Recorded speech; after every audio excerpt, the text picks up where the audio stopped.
Hi, Explain That here, and in this video I'm going to show you how to delete multiple contacts from iPhone.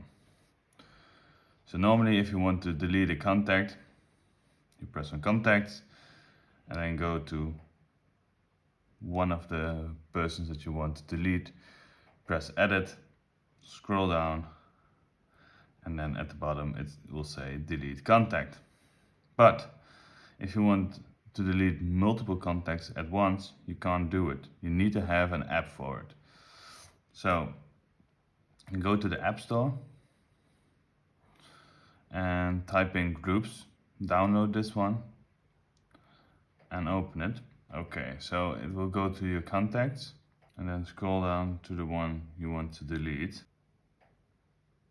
So now you can select them one by one, choose action, and then at the bottom it will say delete contacts.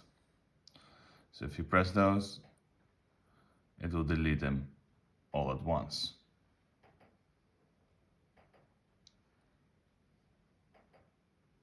And this is how to delete multiple contacts from your iPhone.